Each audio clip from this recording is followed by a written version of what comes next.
प्रखंड के कुसमोल गांव में शनिवार को स्वामी सुखदेवानंद स्मृति समारोह का भव्य आयोजन किया गया। इस पावन अवसर पर संत मत के अंतर्राष्ट्रीय प्रवक्ता स्वामी सत्यप्रकाश जी महाराज एवं स्वामी प्रमोदानंद जी महाराज सहित कई अन्य संत महात्मा उपस्थित रहे। स्वामी प्रमोदानंद जी महाराज ने भी स्वामी सुखदेवानंद जी के व्यक्तित्व और कृतित्व पर प्रकाश डालते हुए कहा कि वे एक महान विद्वान थे जिनकी हिंदी, अंग्रेजी, उर्दू, बांग्ला और नेपाली भाषा पर अद्भुत पकड़ थी।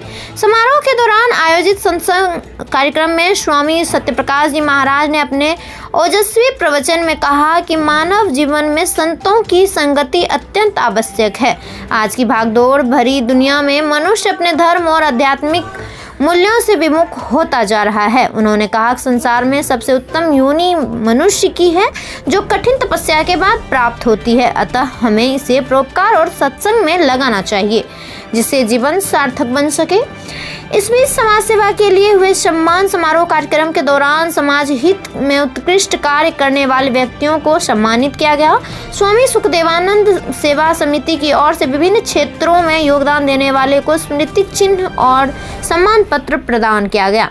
इस अवसर पर समाज के अंतिम पंक्ति के भंगी समाज के दर्जनों लोगों को शॉल ओढ़ाकर सम्मानित किया गया, जिससे समारोह में समरसता और सामाजिक सौहार्द का संदेश प्रसारित हुआ। समारोह में हजारों श्रद्धालु एवं संत महात्माओं ने भाग लिया और आध्यात्मिक ज्ञान अर्जित किया। कार्यक्रम में भरगवा प्रखंड प्रमुख संगीता यादव, प्रखंड प्रमुख प्रतिनिधि गुड्डू यादव, रेणु साहित्य मंच के संस्थापक अजय अकेला, जिला मीडिया प्रभारी भाजपा सितांशु शेखर पिंटू, जिला पार्षद सत्यनारायण यादव, समाजसेवी सुमन सिंह, युवा नेता रोशन झा, समाजसेवी रविंद्र यादव, पैक्स अध्यक्ष सुरेश कुमार श्रीवास्तव, पूर्व पैक्स अध्यक्ष शंकर झा, संदेव मेहता, दिलीप शाह, शिवशंकर यादव, प्रोफेसर गजेंद्र यादव, अरुण यादव सहित अनेक गण्यमान्य व्यक्ति की उपस्थिति रही। समारोह का समापन शांति पाठ और भजन कीर्तन के साथ हुआ, जिससे श्रद्धालु आत्मिक शांति का अनुभव कर भाव विभोर हो गए। अब आप मानव कल्याण के लिए लोगों को क्या संदेश देना चाहेंगे? कल्याण तो सभी चाहते हैं,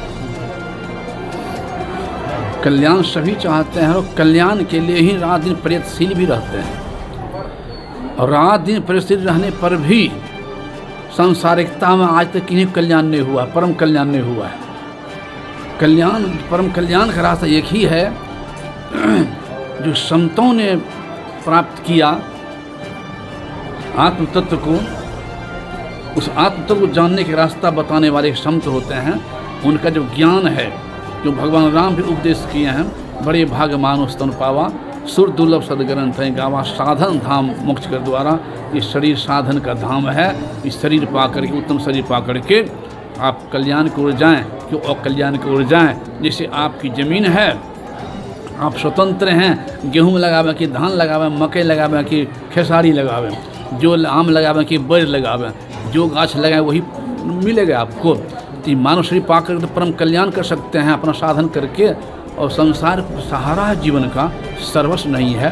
संसार को भी संभालें, परिवार को संभालें, घर द्वार को संभालें, सबको संभालते हुए भी अपना परम कल्याण के लिए अपना काम करें। अपना काम है भोजन, भजन, शयन, शौचादि, ईश्वर की भक्ति, यही 4-5 अपना काम है। और इस आपाधापी के दौर में ऐसा देखा जा रहा है कि लोग अपने धर्म से विमुख होते जा रहे हैं। इसके बारे में लोगों को क्या कहना चाहेंगे?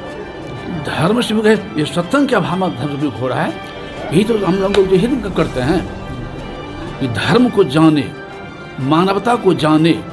भगवान राम ने उपदेश दिए थे मानवता को जानने के लिए ना। हमारे गुरुदेव यही सिखाने की कृपा की है कि पहले मानव तो बनो, पहले मानव बनो तब ना। मानव कहते किसको हैं? अगर एक लाइन में कहेंगे, जो अपने सुख के लिए दूसरे को दुख नहीं देते हैं उसे कहते हैं मानव। जो अपने सुख के लिए दूसरे को दुख देते हैं उसे कहते हैं दानव। दूसरे को सुख पहुंचाने के लिए जो दुख सहते हैं उसे कहते हैं देवता। जो दूसरे को दुख देने के दुख सहते हैं उनकी संज्ञा नहीं है, वो बेसंज्ञा है। इसलिए मानुष जन्म सुधारो साधो, धोखे काहे बिगाड़ा रे, ऐसा समय बहुरी नहीं पइयो जन्म जो आमत हारो। इसलिए भगवान, हम आप क्या, भगवान शिव भी संत के पास गए हैं एक बार त्रेता युग माही, शंभु गए कुंभज ऋषि पाही, संग सती जग जननी भवानी, अब पूजे ऋषि अखिलेश्वर जाने। भगवान राम भी चचर ऋषि आए हैं, कह रहे हैं आज धन्य मैं सुनहु मुनीसा, तुम्हारे दर्श जाय अखीसा, बड़े भाग पाइए सत्संगा, बिनहि प्रयास होय भवभंगा। भगवान कृष्ण भी कहे अर्जुन बैठो रथ पर, मैं संत के दर्शन करके आ रहा हूँ। एक संत ही हुए धरती पर जो आत्म तत्व को जान लेते हैं, परमात्म तत्व को जान लेते हैं, उसे कहते हैं संत। संत कोई पोशाक नहीं होता है, वकील कोई पोशाक नहीं होता है, डॉक्टर कोई पोशाक नहीं होता है, इंजीनियर कोई पोशाक नहीं होता है, उसी तरह संत कोई पोशाक नहीं होता है। उजला वेश में संत हुए हैं, लाल वेश में भी चूड़ हुए हैं। इसलिए संत जो आत्म तत्व जानते हैं, यही क्या ना हमारे सदगुरुदेव महर्षि में पहुँच महाराज ने कृपा किए हैं, संसार को दिए हैं।